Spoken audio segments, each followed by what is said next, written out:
So I think to start off, we're going to introduce one of our first sponsor for today, Matt Margolis from Margolis Walden. Certainly a trusted elder law attorney firm. We appreciate their support. And Matt, go ahead, please. Yeah, good morning, everybody. Thanks for being here this morning. Thanks for having us. We love ElderWorks, so it's a great relationship. Yeah, Margolis Walden, my partner Lauren and I have a boutique elder law and estate planning practice in Park Ridge. We help people of all ages with their planning needs, with a really strong focus on working with the senior population, helping them through that transition, whether it's just putting powers of attorney in place, or helping somebody apply for Medicaid or veterans benefits or protecting assets. That's what we're doing on a daily basis. So I hope you guys enjoy the presentation today. I'm going to turn it over to Katie Monahan-Brooks of Transitions Hospice. Oh, you're muted, Katie. Thank you so much, Matt. I appreciate it. And I second that ElderWorks is phenomenal to work with, as is Margolis Walden. So if you are looking for individuals to help you in your elder care needs from a legal aspect moving forward, Margolis Walden is definitely top of my list whenever we go ahead and we make out referrals at Transitions Hospice, along with ElderWorks. They are one of the few agencies out there that does their business with heart because they want to do the right thing, which follows along with Transitions' philosophy of always doing the right thing. As a leading provider of hospice and palliative care, Transitions serves patients and families in more than 38 counties in Chicagoland, northern and central Illinois, as well as northwest Indiana and Indianapolis. We were founded in 2007, and Transitions is guided by the philosophy of empowering patients and families by providing the tools and support necessary to embrace life. As we say at Transitions Hospice, it's about living. Care is provided up to 24 hours a day, 7 days a week, 365 days a year.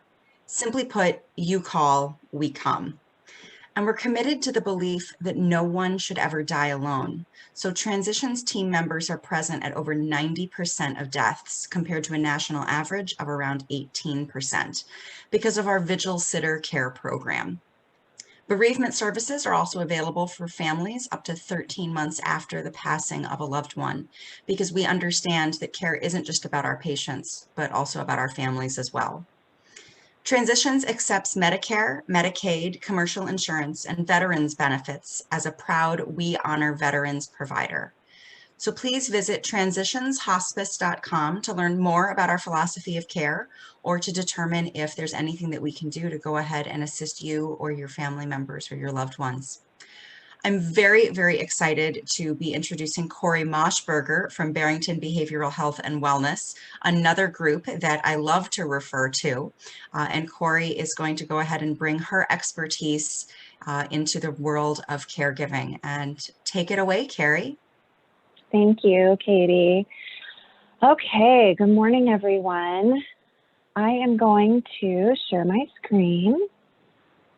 Give me 1 second here to get this all right. Okay, I think you should be seeing that. Could someone give me a yes or no, just verbally? Yep, we can see it. Okay, thank you. Okay, thank you.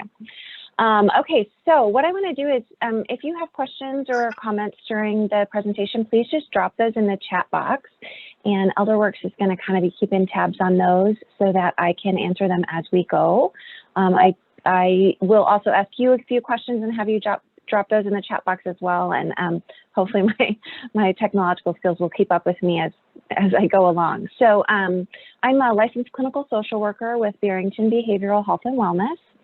And we are a private practice, a group practice. We have 3 office locations, Barrington, Lake Zurich, and Palatine. And we also are providing telehealth services, of course, right now for ongoing counseling, mental health services.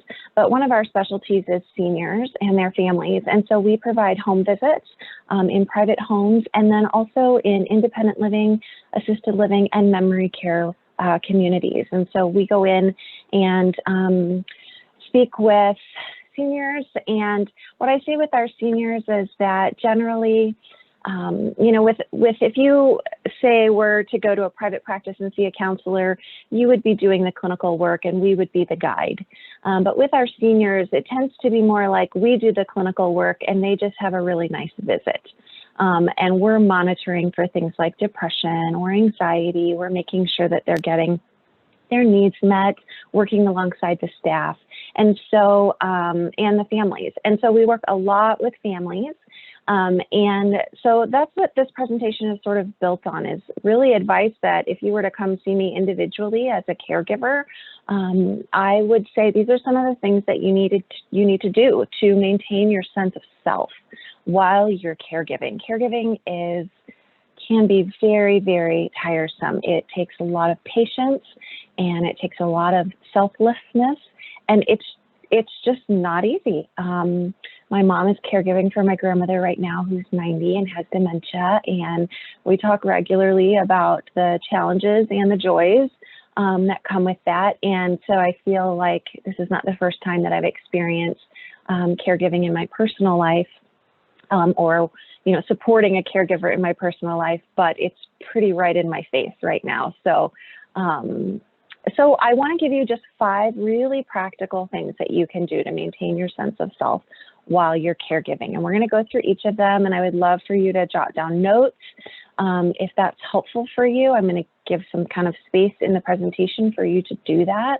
And I want you to take this as 5 steps you can really implement right away. Things that will help you stay you while you're giving so much of yourself to someone else.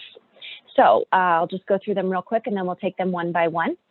We're going to talk about making time to take care of yourself physically, emotionally, psychologically, and spiritually.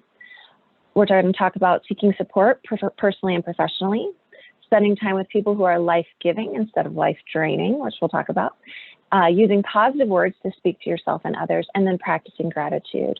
And I have this image here of the airplane because we like to talk about the importance of caregiving and maintaining yourself and your sense of self, is that you have to put your own oxygen mask on first. So just like when you get on an airplane and they're going through their little spiel, they tell you, if the oxygen mask drops down, put your own mask on first and then help the person next to you or a child or someone else who needs it. And I think that's a little bit counterintuitive, especially if you're naturally a caregiver. We want to help someone else first. The problem is if you keel over, you can't help anyone else, right? And so you have to put your own mask on first, even though that feels like, well, that's kind of selfish. I'm going to take care of me first, and then I'm going to help someone else. But again, if you're not taken care of, you can't take care of anyone else. And so that's what I want to give you today, is some steps to take care of you so that you can continue to take care of others in your life. For many of you, I'm sure it's not just an elder in your life that you're caregiving for. Many are caring for children or spouses or, parents. I mean, there's often multiple people in your life that you're caring for at one time. My mom I have 4 younger siblings. My mom did a second family with my stepdad. My youngest sister is 21 years younger than me. So she's 23. And she has some issues with mental health. And so my mom also does a lot of supporting her. And right in the middle of chaos with my grandmother, something comes up with my sister. It just happens that way, of course, right? It's like the rule of caregiving. It all has to happen at once. And so she's not only caregiving for my grandmother, but then also has to step in and caregive for my sister. And it's really, really challenging for her to keep her head above water sometimes.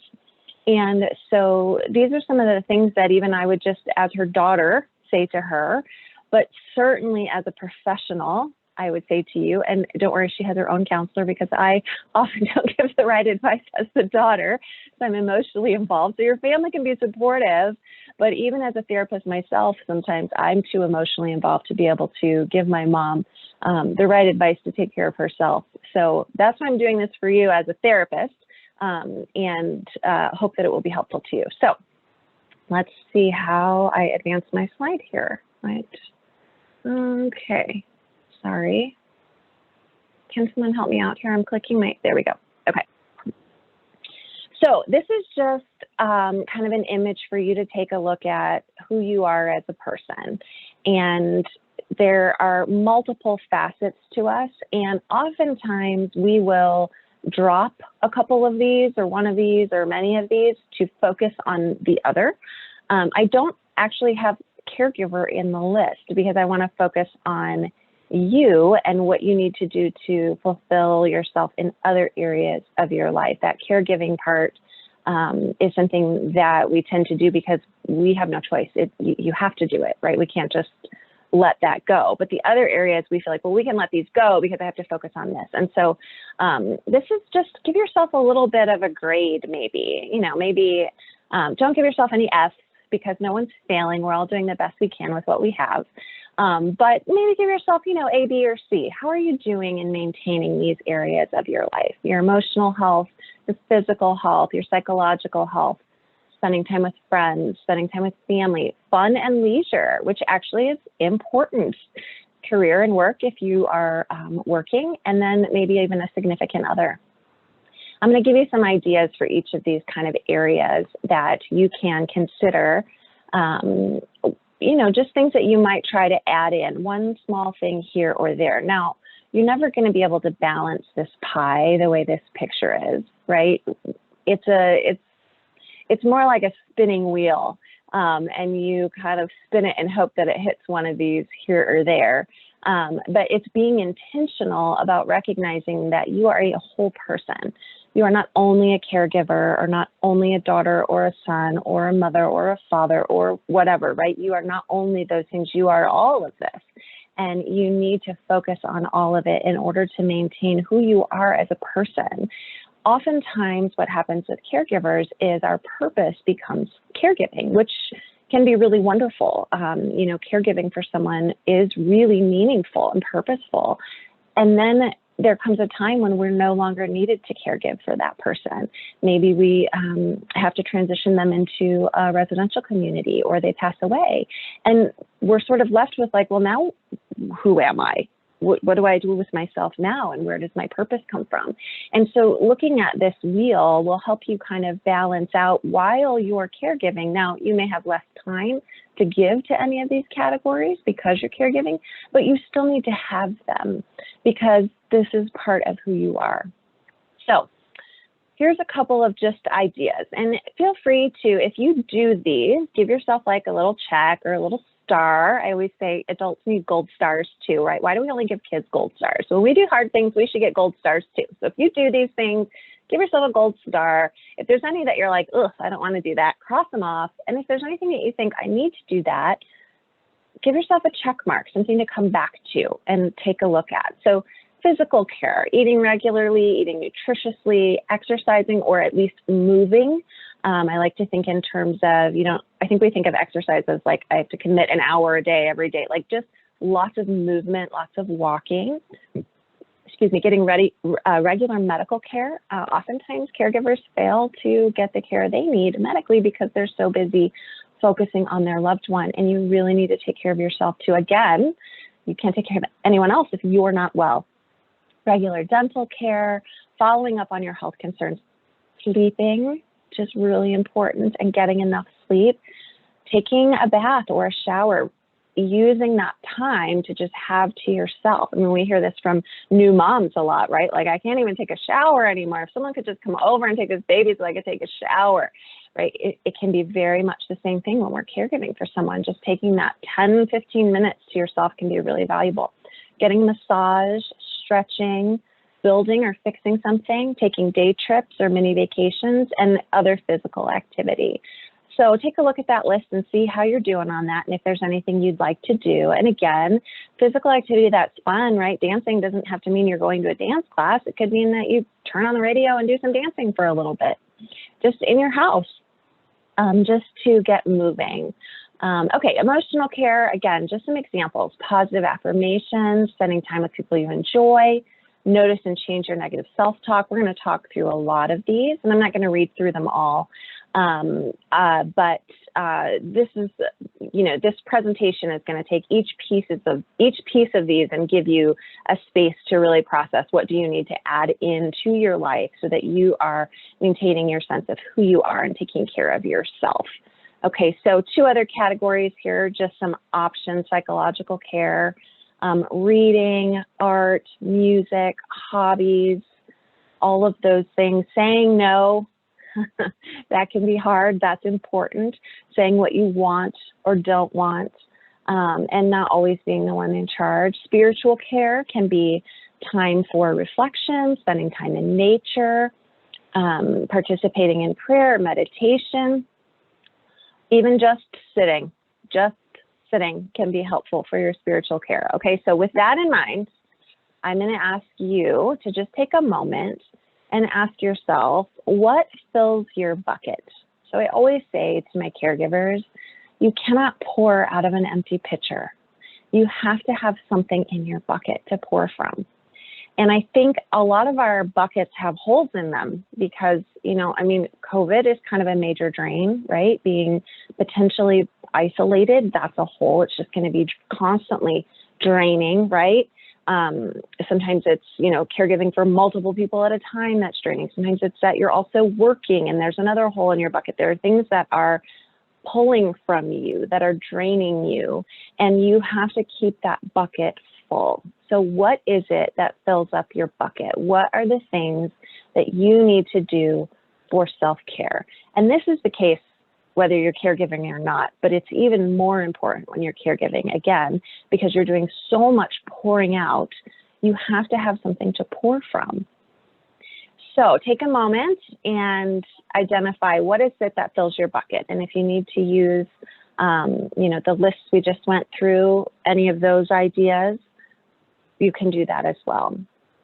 Cori? Is there any questions? Yeah. Yeah, we do have a question. One of our attendees said, how do we address many of these self-care items during COVID-19, which compounds self-care? Yeah, 100%. You have to think outside the box and try to be as creative as you can be. And if anyone else on the call has some ideas for that, things that you've done that have worked, please drop those in the chat for everyone to see. And, you know, Carol, feel free to, you know, speak those out loud. It's completely compounded. And the isolation that we are feeling is not what we are designed for.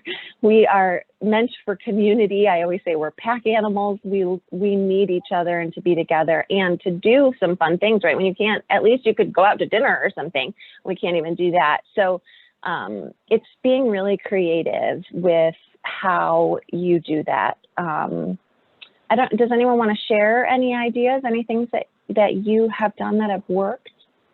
We have another comment in the chat box, meditation. Yep. There's a really good app for meditation. If you are, you know, a smartphone user, it is called Insight Timer. Insight Timer. It's a lot like the app Calm, which is also really wonderful, but Calm you have to pay for, and Insight Timer you do not. They have a lot of options. They have a beginner option. So when I say meditation, for me, when I initially got into this field, that felt a little hokey. And if you're like, yeah, no, not quite, not really going to do that, let me reframe it for you. So Insight Timer gives you just guided exercises for some relaxation. That's all it is you can pick a topic. I'm sorry, we have some additional wonderful comments. Using Zoom to communicate with multiple friends. Yeah. Someone else said being in nature is very helpful to them. During COVID, I've watched nature videos or listened to bird song recordings. This is an interesting one, and I think it's a great idea. We do Saturday night dinners in the dining room and pick up a nice meal to share. Someone else has suggested to get in the car and drive to a new place and find the local ice cream parlor. Well, now we're talking. Yeah. And let's see, one more. I have, this person said they have actually had a weekly Zoom call with 5 of their friends. Yeah, love that. And then we have another comment, cooking, helping others, phone banking, texting, and a book club. You might mention our book club that we have, Cori. Oh, absolutely. Kathy is heading up. Yes, I was thinking of that when I saw that. Thank you. Yes, we, ElderWorks and one of our clinicians, Kathy Kenny, host a free book club via Zoom as well. And so if you're interested in that, just reach out to ElderWorks and they can get you signed up for it. And they do it twice a month. And it's really great, actually. Everybody really enjoys it. And Kathy is really wonderful. She's an artist, and so she likes to do things outside the box. So, okay. Thanks for sharing. Go ahead and keep sharing your thoughts with each other. I know you're all able to see the chat, so please do. All right, secondly, so we have making time to care for yourself in all those different arenas. Second, seek support personally and professionally. So number one, hire professional help. This is something that I see families wait way too long to do. And I know that resources can definitely be an issue. ElderWorks is here to help you find resources that you need. If your loved one is a veteran, the VA also has resources available that aren't maybe advertised as well as we wish they would be. But things like just non-medical caregiving services. Someone to come in, and what we started out with my grandmother, because she wasn't comfortable with someone coming into the house, which is also very common, is we asked if the person could come in, the caregiver could come in and just do some light cleaning, so that my grandmother believes that she was getting her house cleaned, but this person was also making friends with my grandmother. And over time, it got easier and easier. And she had, I want to say maybe 4 or 5 caregivers through the years, and she had great relationships. If there was anyone that she felt like, I don't know, I think one person she had was just a little bit too young and she just didn't connect with her. And so we just called and said, hey, could you send someone else next time? And it was great. They did, and it was fine. And as the need for care increases, now you already have a relationship with a caregiving agency or with a potential caregiver. And so hiring professional help, as well as, do you have everything in order legally in terms of what you need? Do you have the power of attorney that you need? Do you have all of the affairs in state? And, Margolis and Weldon are a great resource for that. I work a lot with Lauren.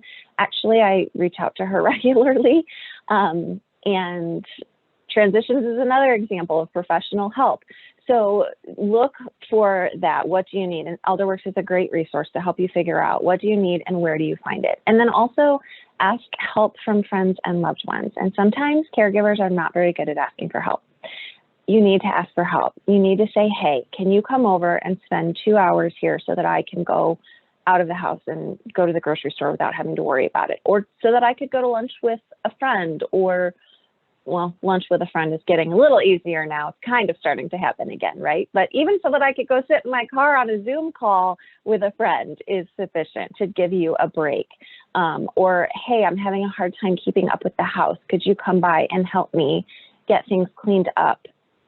All of these things, my uncle is also needing caregiving at this point. And so, my aunt reached out the other day and said, hey, can you come by and sit with him? I'd like to go to my grandson's birthday party, right? That was hard for her to do, but it's really important. She needs to be able to get out and go do that. And so, of course, yes, I will sit there with him while you go take care of you too. So please ask for help. So there's the questions for you. Ask yourself those questions. What support do you have?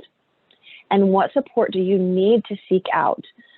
Counseling services for you also, I would highly recommend. A lot of people think counseling services is for like when there's something wrong with me, or it's not. It's just support. So I work with so many caregivers that just need a place to vent, a place to say all of the things that they want, that they're feeling without worrying about being judged, to be able to say, this part's really hard, or I hate this part, or I'm feeling angry because I feel like I'm losing my life to this other person, even though I feel terrible for feeling that way, because of course I want to take care of them because I love them. And right, you just need a place where you can do all of that. And you can't always do it with friends and family because there is judgment, and because other people, I mean, when my mom tells me stuff that's hard, I don't really want to hear it because I love my grandmother too. Right. So I'm like, Mom, go talk to your counselor and tell her the hard stuff. I want to hear the good stuff because I love her. So I don't want to hear that you're having a hard time taking care of her. Right. She needs a space to be able to just vent. Also, we do so much resourcing. We partner all the time with ElderWorks and, you know, people like Katie and Matt, and to say, these are the things that you need. You don't know what you need or don't know what you're missing until you're missing it. And then how do you find it? So that is another thing that counseling services can do for you. So whether, you know, it doesn't need to be Barrington Behavioral Health and Wellness, it can be any other agency near you. Also right now, everybody's offering telehealth services, which makes it significantly easier for you to be able to seek out that support. So ask yourself that, what support do you have and what support do you need?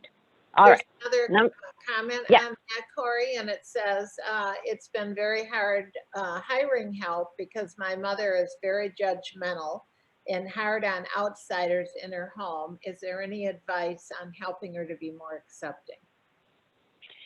I would look for, so in my experience, what we have done with a lot of families is, again, especially in the elderly population, getting help is not something they like. It makes them feel like there's something wrong with them, right? And so it's trying to frame it in a way that's not that way, right? So for my grandmother, it was cleaning, because someone coming in to, you know, do some cleaning in your house, that's very, you know, there's nothing wrong with you if you need help with that. Another client that I worked with loved makeup. She loved to just sit and use her makeup. She loved clothes in her younger years and jewelry. And so we actually had a caregiver come in, not in caregiver garb. They came in plain clothes, and she did her makeup. And we just said, this person's going to come in with you and you're going to learn some makeup skills, and she's going to do that with you. And so she didn't really even know it was a caregiver, right? But when that person was there, her spouse could leave, or her children could leave and get things done. So I would say, look for is there anything that she has interest in? And we call these therapeutic white lies, where this caregiver did come in and help with the makeup. She wasn't like a makeup artist or anything, but she was a young woman who was good with makeup, right? So we're not lying, so to speak, but you're looking for ways that let someone in. So is there anything that your loved one enjoys that this person could do with them? Or even some light exercising, right? So not what your mother might view as maybe like physical therapy, but this might just be someone who's going to come in and make sure she goes for a walk, almost like a trainer or a coach, right? Which is what we would have done in younger years, is had someone come in and do some training with us, but it's a caregiver who's just coming in and they're not doing anything that, you know, could be of physical risk, but they get to know your parent, then your loved one, and then that relationship can be built. We do have another question that says, how do we find a counselor who understands the caregiving experience? Well, I think that would be Barrington Behavioral Health, but I'll let you take it from there. Well, thank you for the recommendation, Carol. Yeah, I mean, I can't speak to other practices. I know on my team, there are 5 of us. We're all clinical social workers, and Medicare covers all of our services. You could also call Medicare and ask them, you know, if there's anyone in network that provides services. I'm also happy to help you find someone if you need someone in a different area. But this is what we do. And I would also say this, you know, as a social worker, as a therapist, I don't have the personal experience of every client that I work with. But that doesn't mean that I don't have a significant amount of experience working with many people who have gone through the same things, right? So of course it looks very different for everyone, but there are common themes with specific issues. So say if you were talking to someone who's had teens, right? You can imagine that some of the things that people are dealing with who have teens are very similar to other people who have teens, even though their teens are very different and their experiences are very different. A lot of similarities, okay? And so what a therapist brings, even if they've never done maybe caregiving themselves, is that knowledge of, okay, I've now seen, I can't even tell you how many caregivers I've worked with through the years and how many seniors I've seen, and the similarities in terms of the way that we operate and the things that we need, it really crosses over. So I would say just look for a Medicare provider. Of course, I would love for you to come see us, and I would love to talk with you. You can actually reach out to me directly and see what your needs are and who on my team would be a good fit for you. And then I would also say this about any counselor for any reason. I always tell people, if you see someone, unless you absolutely hate them, like in the first session, give them 3 sessions. And if you still don't feel connected, ask for someone else. Sometimes there's just not a connection, and that's okay. But so sometimes it's just plain old, like, let's like kind of phone book look, and they're in my insurance, I'm going to try them, and it's a good fit. So that's kind of another way. There is also psychologytoday.com. You can go on and you can put in, you know, your area, the issues you would like to discuss, and then also your insurance, and it will give you other therapists in your area. So that is psychologytoday.com. There is a comment also that there's a concern in having someone coming into the home during COVID. How is that handled? And there's another question, but similar, is private insurance acceptable as well?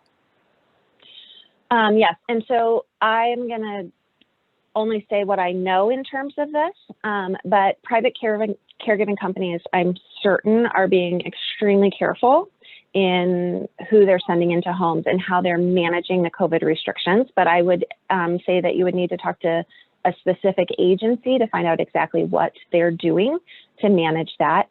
And generally speaking, those are not covered by insurance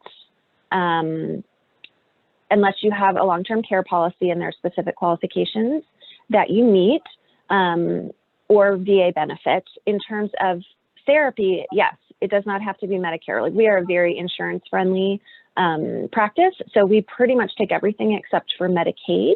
And so any private insurance is also fine in terms of getting support for yourself from a counselor. And psychologytoday.com is the other way to find someone who takes your insurance and is in network, and then also focuses on the things that you are dealing with. Okay, so moving along to the next one. Spend time with people in your life who are life-giving instead of life-draining. So the way I like to think about this is when you are with someone and you leave and you feel like, oh my word, I don't want to do that anytime soon again. That is a life-draining person. When you leave and you feel like that was so nice, I can't wait to see them again or talk to them again, that is a life-giving person.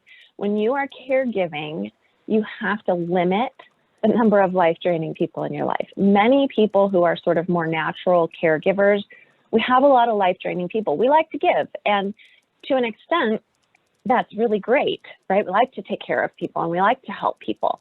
But when you're helping basically 24/7, you can't help everyone else all the time. And you need people in your life who are life-giving, who bring you joy, who you get a break from being the one who takes care of them.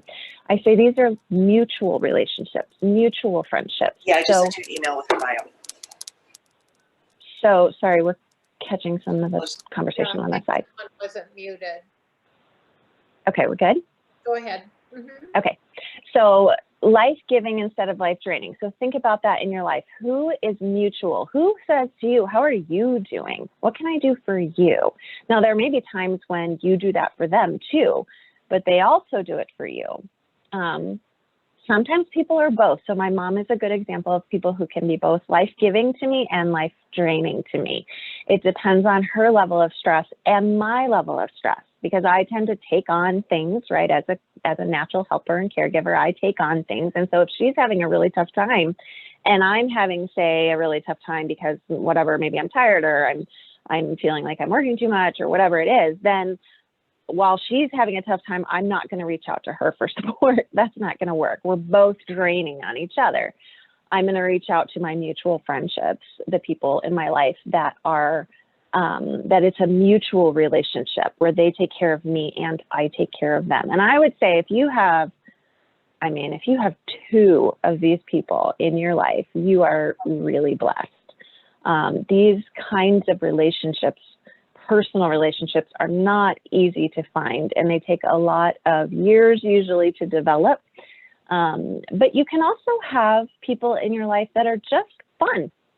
I have a friend that I spend time with, and most of the time we are just doing something fun. This year has been more limited, but we did go over to the botanical gardens at the holiday light show and walk through that just to get to do something that's just fun together.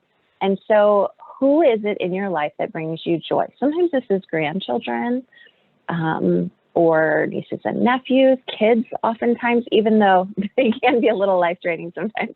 There's so much fun in them that can be a lot of joy giving. So who in your life brings you joy? We also Okay. did have a comment that caregiver support group has been helpful, and I might jump in and say I do have a caregiver or support group. I do have a caregiver support group that meets monthly virtually at this time, but we're also connected to other groups. So I think those are always helpful as well. And Absolutely. that pets bring a lot of joy, which is true. Yes, for sure. I should have mentioned that. I'm a dog person. I have 2 dogs. One of them is actually a certified therapy dog.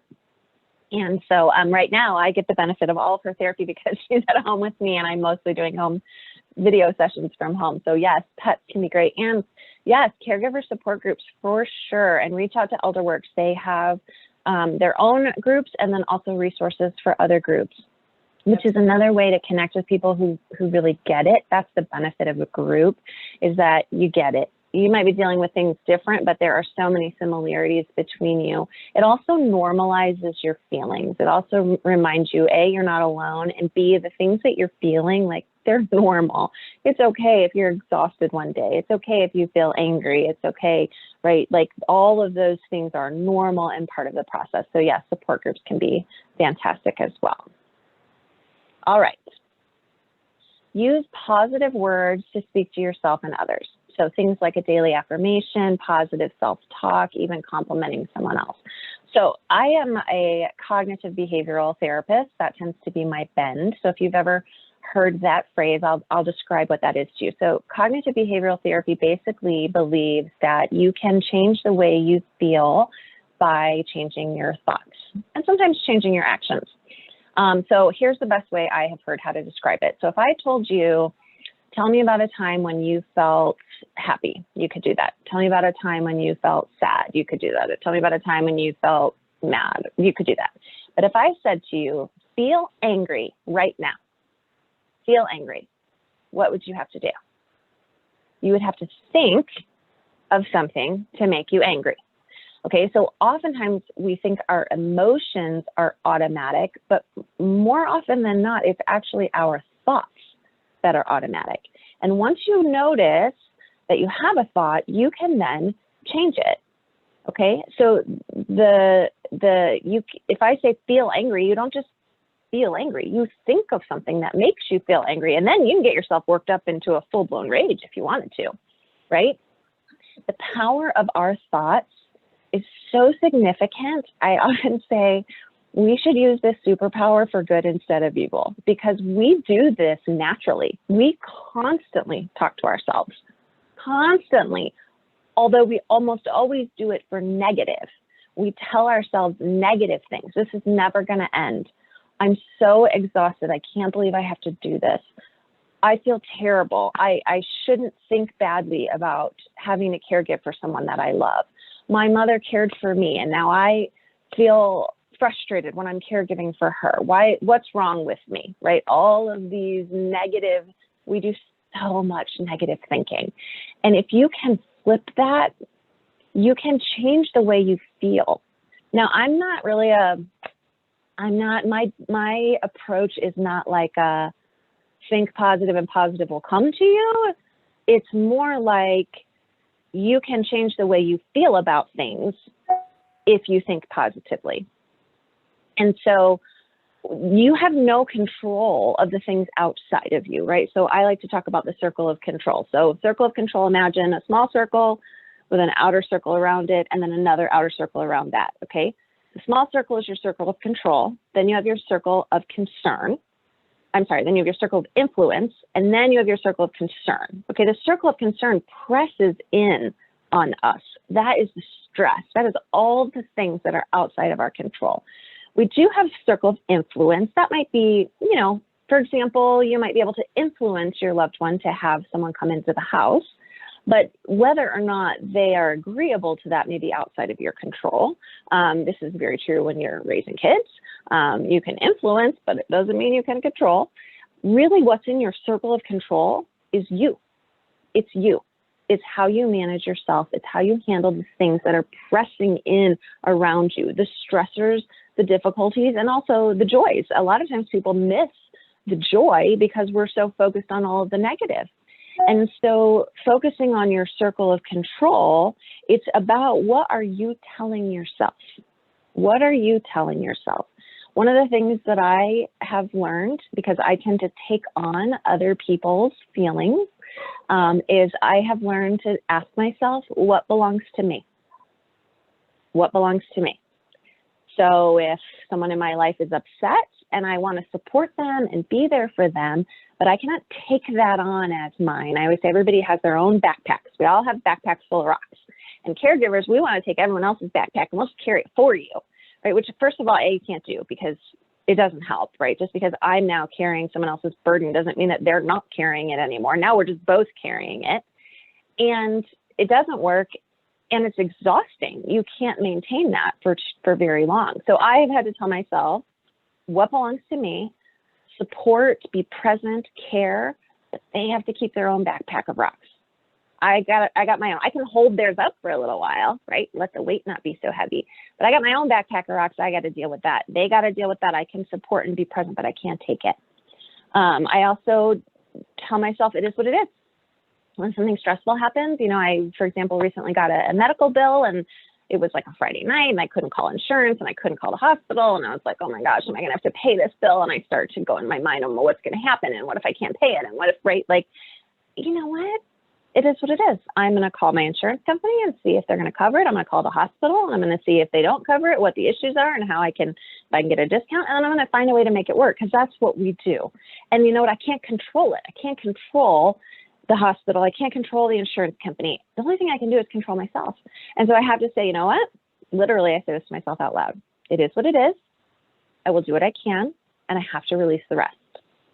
So what are some of the mottos that you live by? And then maybe, Carol, you can share those. Right. Well, someone is stating here that they've noticed that they can be very impatient since they've become a caregiver. I've been down that road.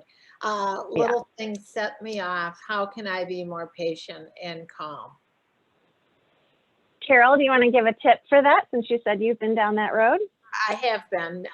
It's many of you on here know my husband had Alzheimer's and my mother had dementia, all in the same period of time. And you really do get aggravated, and sometimes you've got to just focus on yourself. Or I used to tell people when he would go to bed my husband, when he went to bed early at night, then I had some time to myself. So I would do something that gave me pleasure during that time instead of trying to catch up on bills or, you know, the day-to-day things that we have to do. So you've got to take care of yourself. You know, can you go outside? If you can't during this time, you've got to find something else that's a diversion, in my opinion.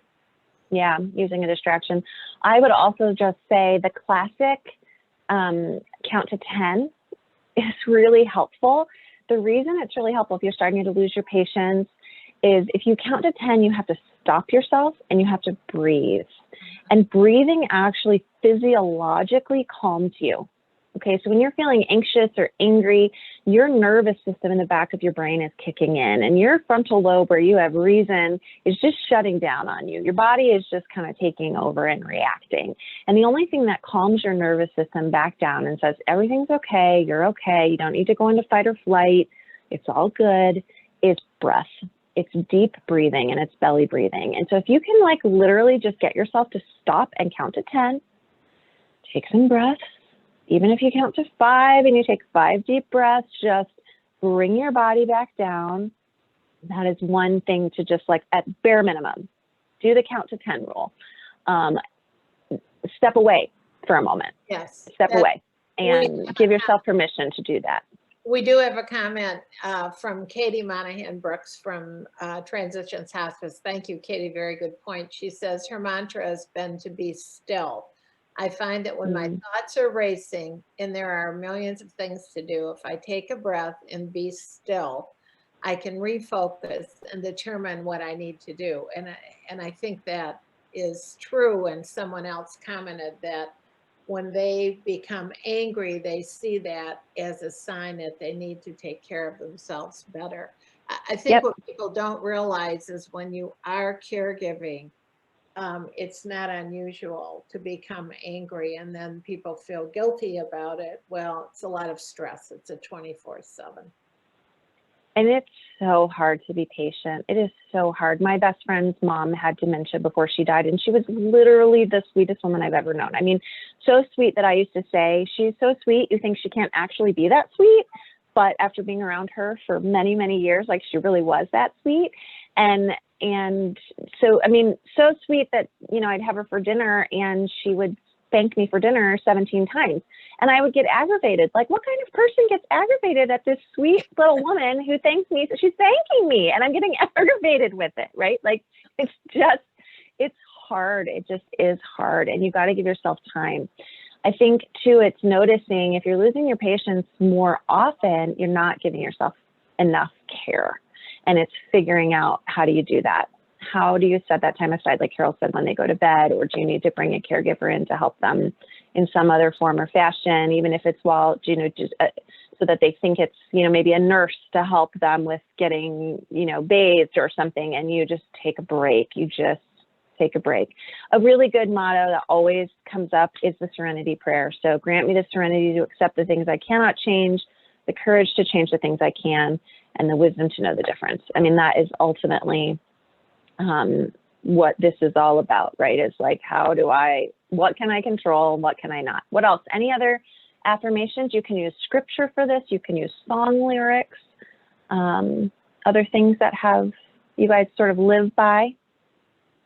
Don't have other comments quite yet, but I do think also asking for help, you know, none of us are good at that. And you have to realize that you need to get some assistance. And I think speaking for myself, I got to a point at one time. And so I always tell the clients I work with and families, people will say to you, as we all do, it's similar to when someone passes away, we immediately say, oh, I'm so sorry for your loss. Well, when you are caregiving, everyone says to you, oh, what could I do to help you? And you usually respond with, well, I'm fine. I finally used to have a list. And as soon as they'd say it, I'd whip that list out and I'd say, you know, you could do this little errand for me or something. And it worked well. They felt they were doing something. And I think that's helpful.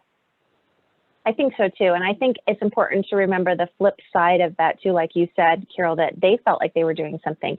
When someone asks you if they can help, we want, I mean, think about how you feel. Like, we want to help people. We just don't know what to do. Right. So if you can ask for that, if you can say, yeah, I need someone to come do the dishes, right? It doesn't have to be anything ginormous. I need someone to run to the bank for me or go pick up some groceries or whatever it is, that you're giving them something too, because they're going to feel good that they could help. And that's a positive as well. All right. Any other mottos? We have another comment. Let me see. Someone else said, yes, it is hard to ask for help. And then we had another one that said it was a good point. Be specific about what actions or errands are helpful. I think that we all are very good at thinking we want to help someone. You know, we'd like to do something for someone. And so we immediately think of the same things that we always do for people. You know, can we bring over dinner? Can we do this or do that? Maybe just doing an errand at the drugstore or going to pick up a few groceries, you know, or watching someone's kids or sitting with the person like you mentioned for a short period of time so the caregiver can get out. I think that's helpful. very helpful. I feel like anytime someone asks you, is there anything I could do to help? Your answer should be, if you're willing, I would love to have you come by for an hour or two so I could get out. Right. I think that's right. Oh, well, or just even have a break. Sometimes right now you can't go as many places, Right. but Right. I had a friend that was in a caregiver group with me at one time when my husband was ill, and she had a caregiver, and when the caregiver would come, she would go in the bedroom and lock the door. And she said that was her own time, because if she slept or she watched a program or she read, whatever worked for her is what she did. Someone Absolutely. made a comment that Catholic Charities has started to provide a caregiver at no charge to help for 8 hours a week. There's several specifications on that. So that's the other thing. You have to kind of get all the ins and outs on. And also availability right now is somewhat limited, but I think it is a good point. People don't realize the resources, which we can always help with. Right, which is what ElderWorks is here for. So reach out to them for that help. So these positive words, speak positive words to yourself is important. Again, you can go back to something like Insight Timer or Calm, and there are options. You can choose topics, positive affirmations or encouragement, and you can just listen to something, and just hearing something positive can be helpful. Maybe sometimes you can't say it to yourself, but you need someone else to say it to you. So utilize some of those resources. And a therapist is also good for that. Someone to tell you, you know what, you're doing a really good job. This is not easy, and you are doing fantastic, and you need to, keep taking care of yourself, and you matter, and all of those things that you guys need to hear. Okay. Last but not least, practice gratitude. And I say practice because it is a practice. You get better and better at it. And I'm just going to ask you in your mind or to jot down, what are 3 things you are grateful for right in this moment? And these do not need to be big things, right? I'm right in this moment. I am thankful that I have a warm home on a day like today, right? I was listening to a guided affirmation recently, and it said, I'm thankful that I have access to nutritious food and fresh water. And I thought, gosh, I haven't thought about that one, right? There are things that we just take for granted. It can be big things. It can be, I got to spend the day yesterday with a best friend. That's a big thing, and we don't get to do that very often, right? Masked, of course, and socially distanced and all of that. But it can be big things, but more often than not, it's looking for the little things and reminding yourself regularly, what am I thankful for? You have to practice gratitude. I do this I have an app on my phone. There's a gajillion you can try. The one I have is called Thankful. And I can set it to chime at me. I set it to chime at 7 p.m. every night. And it doesn't chime at me, I won't remember to do it. That's why I use an app. A notebook is just as sufficient, but a notebook doesn't chime at me and remind me. So my app chimes at me and it says, what are you thankful for? And every day I try to put 3 things in that I'm thankful for. And they are not big things. They are time snuggling with my dogs. I love the snow. Don't hate me. I love the snow. So the snow has been in there recently. A sunny day when it's cold has been in there. Time on the phone with a friend. A job that I enjoy doing. A client that made me laugh. It can be anything. Resources to get to have the clothing that I want, or to do the things that I want to do. So that practice of gratitude, I found, it really makes a significant difference. It's kind of like when you're a parent or a manager and we tell you need to catch your kids doing good or catch your people doing good. We focus so much on the negative, and we take for granted the positive things that are happening, right? We take for granted that our employees are doing what they're supposed to be doing because that's their job to do them.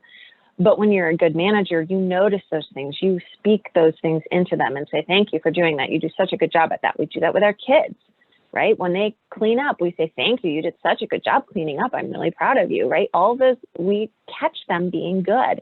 You have to catch the good in the world around you, because otherwise the negative can feel completely overwhelming and really just kind of wash out the other things. So ask yourself, what are things you're grateful for? And even when it's hard, which just happens to me a lot, where the app pops up and I'm like, I don't want to be grateful. I don't want to put anything in here right now. I've had a lousy day. And I think, you know what? I'm laying in a soft bed. I'm comfortable. I'm warm. I'm fed, right? I have what I need. I have a roof over my head. I drive the car that I want to drive, whatever it is, all of those things that we have so much privilege that we take for granted. And also maybe even add in one thing you're grateful for about your loved one that you're caregiving for, which is really tough to do when you're doing the caregiving and you're also dealing with your own loss of who you knew that person to be and watching them sort of slowly fade from you, but asking yourself, what was a moment in the day when maybe we chuckled, maybe we connected, maybe there was a time when my grandmother, the thing that I enjoy most is she starts now to tell old stories that she's never told before. My grandfather died when my mother was very young, and we all thought he died overseas because he was in the military. But we have since, in the last couple of years, since she's had issues with her memory, we've learned the whole story of them as young people, and that he actually died in Florida. We didn't even have any idea of any of that stuff that she's never talked about. Now is starting to come up more and more. She's telling stories about time with her parents when she was a little girl, and time with my grandfather when they were young and newly married. And right, those are things that I look for, or just laughing. She wanted to get a dress, so we took her out to the store and we got a dress. And when we brought it home, we asked her to twirl. And you know, she's not good on her balance, but we helped her, and she spun her little dress, and it just was so beautiful. You know, it was such a beautiful moment. And just looking for those spaces, she just laughed, and, you know, my sister got it on video, and it was just neat to get to see that. And it's easy to look over those things when you've spent the day being frustrated with her, you know, repeating herself and asking the same thing and getting frustrated and irritated and all of that. So look for those, practice gratitude. We have yeah. just a few more minutes, but we have a couple of other comments here, if I could, and questions. Mm-hmm. So one question or one comment we had was the local area agency on aging has resources to support caregivers at home, which thank you very much, Julie, for mentioning that. Someone said I love this one, grateful for warm laundry just out of the dryer, especially a large towel. Grateful for a food supply that did not dry up during this pandemic. Indoor plumbing, I thought that was a great one. It's a great one. Yes, exactly. Someone said they used to keep a daily gratitude and accomplishment journal. And then we have insight timer for free meditations. And Cori, is that the one you said that you set? That's what they were asking. Insight timer for free. Insight timer. Again, Calm is good as well, but you have to pay for it. And then if I could just make one comment, when we're finished with this session and you're on for the next, please check chat for a list of items that you'll need to participate in Dementia Live, which is the next session. Cori, go right ahead. Do you want to kind of wind up? We appreciate it so much, a wealth of information. Yeah, of course.